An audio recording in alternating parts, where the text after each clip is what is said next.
اللہ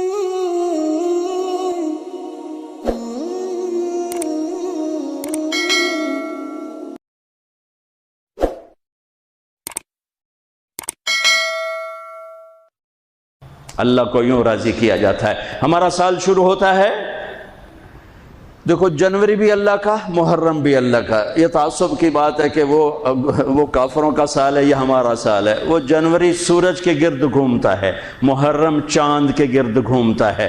سورج بھی میرے اللہ کا اور چاند بھی میرے اللہ کا۔ الشمس والقمر دائبین، اللہ نے سورج چاند کو گھمایا، ایک کیلنڈر سورج کے ساتھ جوڑ دیا، ایک کیلنڈر چاند کے ساتھ جوڑ دیا، ہمیں چاند والا کیلنڈر دیا اور اوروں کو، باقی تمام دنیا کو اللہ تعالیٰ نے سورج والا کیلنڈر دیا۔ اس کی حکمت مجھے سمجھ میں آئی جب میں آج سے 5 سال پہلے ناروے دنیا کے آخری کنارے پر پہنچا، جس کو اینڈ آف دا ورلڈ کہتے ہیں، اور شمال میں وہ دنیا کا آخری کنارہ ہے، زمین کا آخری، اس کے اوپر جا کر پھر نارتھ کیپ بن جاتا ہے۔ جب میں وہاں پہنچا، اس علاقے میں سورج کا کیلنڈر فیل ہو جاتا ہے، 2 مہینے سورج نہیں نکلتا اور 2 مہینے سورج نہیں ڈوبتا، تو سورج کا کیلنڈر ناروے سے 2 گھنٹے کی فلائٹ پر جا کر فیل ہو جاتا ہے۔ اوٹوا آخری شہر ہے اور پھر وہاں سے 6 گھنٹے کا سفر ہے جہاں اللہ نے مجھے پہنچایا، اور میں نے وہ دنیا کا آخری کنارہ دیکھا۔ اللہ کی مخلوق بہت دیکھی، پر 2 مخلوق کو دیکھ کر جو میرے اوپر اللہ کے خالق ہونے کی ہیبت طاری ہوئی، وہ میں کبھی نہیں بھلا سکتا۔ شاید ہزاروں کتابیں پڑھ کر بھی میں اللہ کے خالق ہونے کی ہیبت کا احساس نہ کر سکتا، جیسا میں نے 2 اللہ کی مخلوق کو دیکھ کر میرے اوپر ہیبت طاری ہوئی کہ کتنا بڑا خالق، بلا وہو الخلاق العلیم، کتنا بڑا خالق۔ ایک ہمالیہ پہاڑ کو دیکھا، اس کی چوٹی ننگی تھی، سارا سلسلہ ننگا تھا، کئی 100 میل کا پہاڑی سلسلہ سال میں 15-20 دن کے لیے کھلا ہوتا ہے، ورنہ سارا سال بادلوں میں ڈھکا ہوتا ہے۔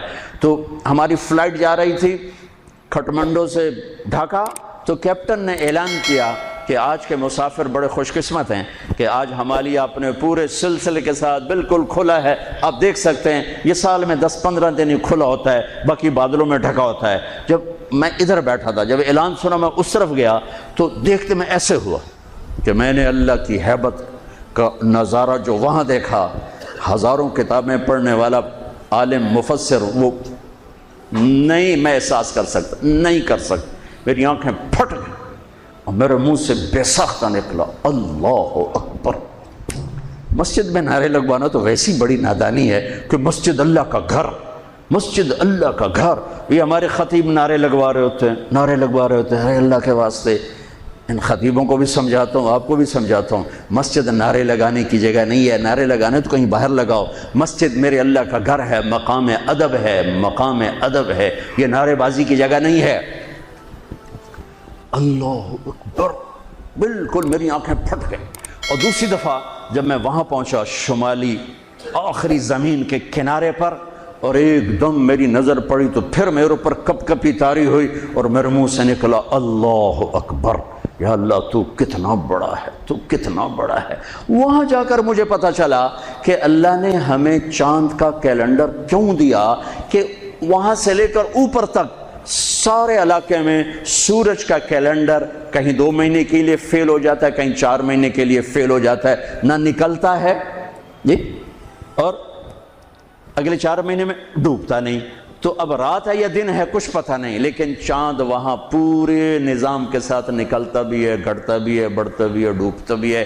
جب میں وہاں پہنچا مجھے نماز پڑھنی تھی، دن ہے کہ رات ہے، ویسے تو گھڑی موجود تھی پتہ ہے، لیکن جب آسمان کو دیکھا تو کچھ پتہ نہیں، چاند کو چمکتے دیکھا تو مجھے پتہ چلا کہ رات ہے، رات ہے۔ تو وہاں مجھے یہ بات سمجھ میں آئی کہ میرے نبی تو سارے عالم کے نبی ہیں، صرف بر صغیر کے نہیں، عرب کے نہیں، عجم کے نہیں، دنیا کے آخری کنارے میں اگر کوئی رہتا ہے تو میرے نبی کی نبوت کے سائے میں ہے، مانے یا نہ مانے۔ اگر اسے میرے نبی کی شریعت پہ چلنا ہے، نماز پڑھنی ہے، روزہ رکھنا ہے، تو چاند موجود ہے، چاند کو دیکھو، حساب لگاؤ۔ چاند موجود ہے تو رات ہے، چاند موجود نہیں تو دن ہے، چاہے اندھیرا ہو چاہے اجالا ہو، چاند کو دیکھتے جاؤ، ٹائم بناتے جاؤ، حساب سے چلتے جاؤ۔ وہاں جا کے مجھے پتا چلا کہ میرے رب نے اپنے حبیب کو چاند کا کیلنڈر کیوں دیا۔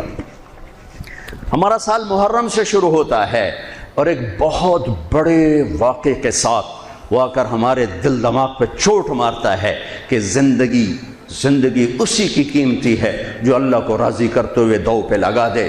وہ جانوروں سے بھی بدتر ہیں جو پیسے پر اپنے ایمان کو دو پہ لگاتے ہیں، جو چند ٹکوں پر اپنے ضمیر کے سودے کر دیتے ہیں، جو چند کوڑیوں پر اپنی غیرت کو سلا دیتے ہیں، جو تھوڑی دیر کی لذت کے پیچھے حیا کی قبا چاک کر دیتے ہیں، جو تھوڑی دیر کے مزوں کے پیچھے انسانیت کا لباس اتار کر درندے بن جاتے ہیں، بھیڑیے بن جاتے ہیں، ہوسناک بن جاتے ہیں۔ ان کے دیکھنے میں وائٹ کالر ہوتے ہیں، بڑے اجلے کپڑے ہوتے ہیں، لیکن میرے رب کی نظر میں وہ اس لباس میں انسان نہیں ہوتے، کچھ اور ہوتے ہیں، کچھ اور ہوتے ہیں، کچھ اور ہوتے ہیں، جو اللہ کے نام پہ لٹ جاتے ہیں، پٹ جاتے ہیں، بک جاتے ہیں۔ وہی میرے رب کی نظر میں محبوب بھی ہوتے ہیں، مقرب بھی ہوتے ہیں، پیارے بھی ہوتے ہیں، پسندیدہ بھی ہوتے ہیں۔ ہر سال محرم آ کر یہ صدا لگاتا ہے۔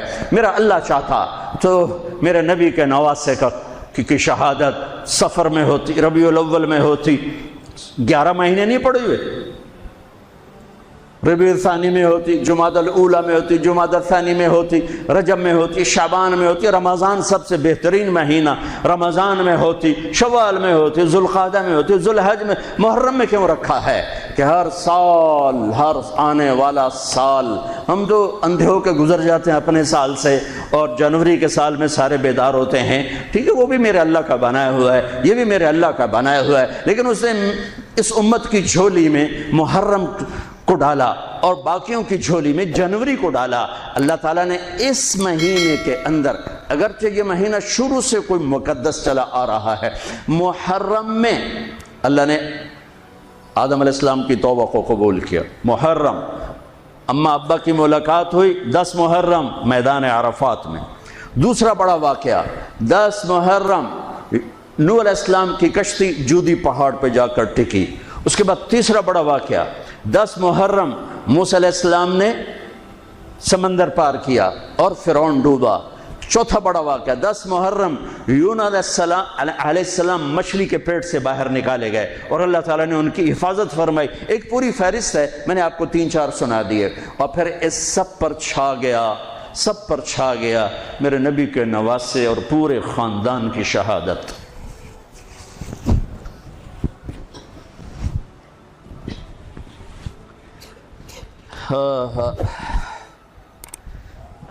یہ کتنا بڑا خاندان ہے، پہلے یہ سنو۔ میرے نبی نے فرمایا، اللہ نے ساری کائنات کو دیکھا، پھر ان سب میں سے عربوں کو چھانٹ کے الگ کیا، پھر سارے عربوں کو دیکھا، اس میں سے مضر کو چھانٹ کے الگ کیا، پھر سارے مضر کو دیکھا، اس میں سے قریش کو چھانٹ کے الگ کیا، پھر سارے قریش کو دیکھا، اس میں سے ہاشم کو چھانٹ کے الگ کیا، پھر ساری ہاشم کی نسل کو دیکھا، اس میں سے میرے اللہ نے میرا انتخاب کیا۔ انا خیرکم ابن و نفسا، میرے جیسا عالی نسب کوئی نہیں، میرے جیسا عالی خاندان کوئی نہیں۔ عبداللہ سے آدم علیہ السلام تک کسی سے زنا نہیں ہوا، سب پاک دامن ہیں، سب پاک دامن ہیں، سب پاک دامن ہے۔ میرا نبی پاکیزہ سلسلوں سے آئے اور ہر باپ کا ماتھا روشن ہو جاتا تھا جدھر میرے نبی کا نور جاتا تھا۔ ایک دن آدم علیہ السلام کے 10 بیٹے تھے، شیث علیہ السلام سے آپ کا سلسلہ نسب آدم علیہ السلام سے ملتا ہے، ان کا ماتھا روشن تھا۔ آدم علیہ السلام کہنے لگے، بیٹا تیری پشت میں ایک امانت ہے جو تیرے باپ سے بھی زیادہ قیمتی۔ وہ کہنے لگے، ابا بیٹا باپ سے زیادہ قیمتی؟ وہ کیسے؟ کہا تو اس امانت کی بات کرتا ہے، تجھے اس کی امت بتاؤں؟ امت ابھی ہمارے آنے میں 10,000 سال پڑے ہوئے ہیں، 10,000 سال، اور آدم علیہ السلام فرما رہے ہیں، بیٹا اس ہستی کو چھوڑ، اس کی امت کا بتاؤں؟ کہا جی بتاؤ۔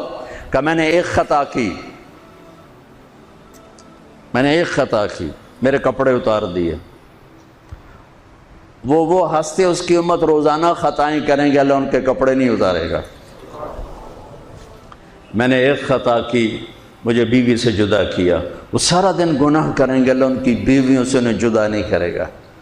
میں نے ایک خطا کی، اللہ نے میری مشہوری کر دی، سوری دنیا کو بتایا، اور وہ سارا دن منہ کالے کریں گے اور اللہ ان کے گناہوں پہ پردے ڈالتا جائے گا، پردے ڈالتا جائے گا، پردے ڈالتا جائے گا۔ میں نے ایک خطا کی، مجھے جنت سے نکالا، وہ ہزاروں خطائیں کر کے اس کی رحمت سے بخشش پا کے جنت میں جائیں گے۔ میں نے ایک خطا کی، میری توبہ کے لیے 40 برس لگے، اور وہ ساری خطائیں کر کر ایک بول بولیں گے، اللہ معاف کر، اللہ ان کے سارے ہی معاف کرے، اللہ ان کے سارے ہی معاف کرے۔ ہر ایک کا ماتھا روشن ہو جاتا تھا، نور نبوت چمکتا نظر آتا تھا۔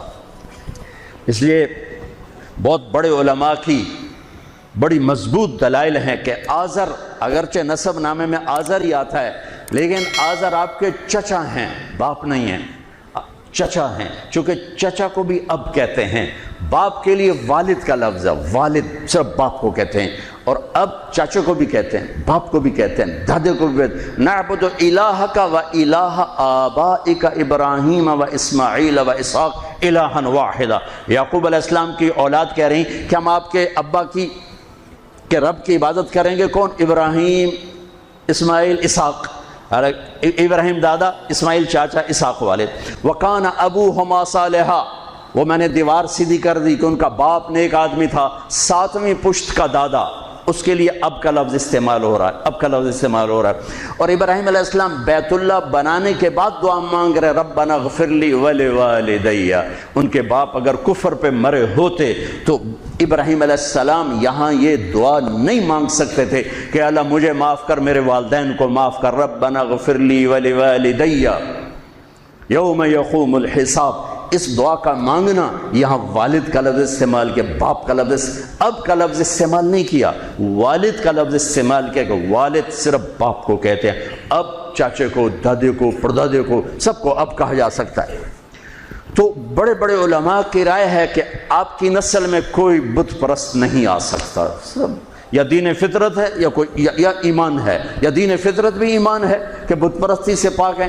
آپ نے کہا سعید بن زید کے والد تھے زید بن نفیل، تو اللہ کے نبی کے آنے سے پہلے انتقال کر گئے۔ وہ بیت اللہ سے ٹیک لگا کے بیٹھا، کہتے ارے قریش، اللہ کی قسم یہ پتھر کے بت ہیں، نہ نفع دیتے نہ نقصان، یہ اس کائنات کے مالک نہیں ہو سکتے، اس کائنات کا کوئی مالک ہے پتہ نہیں کون ہے، اور کوئی ہے مجھے پتہ ہوتا میں اس کی پوجا کرتا۔ تو آپ نے سعید بن زید 10 مبشرہ میں سے 10 بڑے ٹاپ 10 صحابہ، ابو بکر جنتی، عمر جنتی، عثمان جنتی، علی جنتی، طلحہ جنتی، زبیر جنتی، سعد بن ابی وقاص جنتی، عبد الرحمن بن عوف جنتی، ابو عبیدہ جنتی، سعید بن زید یہ جنتی۔ تو آپ نے کہا سعید میں تیرے باپ زید کو جنت میں دیکھتا ہوں، تیرے باپ زید کو میں جنت میں دیکھتا ہوں کہ وہ بت پرستی سے بیزار رہے، تو میرے نبی کی نسل کوئی بت پرست نہیں آ سکتا جو آپ کی شان اور آپ کا مرتبہ ہے۔ آپ کو سب سے عالی، اگرچہ محدثین آزر کا نام لکھتے ہیں اس میں، لیکن اب یہ تو قیامت کا دن ہی پتہ چلے گا، لیکن وجدان یہ کہتا ہے، دل کا یقین یہ کہتا ہے کہ میرے نبی کی نسل پاکیزہ ہے، ماتھے پہ نور نبوت آتا ہے۔ ہاشم بازار سے گزر رہے ہیں اور آگے یہودی عورت آپ کو دیکھتی مدینے میں، وہ کہتی ہاشم ایک رات گزارو گے میرے ساتھ، ایک رات گزارو گے میرے ساتھ؟ وہ فرمانے لگے میں عزت دار سردار آدمی، تو مجھے برائی کی دعوت دیتی، یہ کیسے ہو سکتا؟ وہیں ان کی شادی ہو گئی حضرت سلمہ بنو نجار میں، جو عبد المطلب کی والدہ۔ 3-4 دن گزرے تو وہ عورت بازار میں ملی، تو آپ نے کہا کہ بی بی تو مجھے گناہ کی دعوت دیتی ہے تو شادی کر لے، وہاں تو شادیاں کثرت سے کرتے تھے، شادی کر لے۔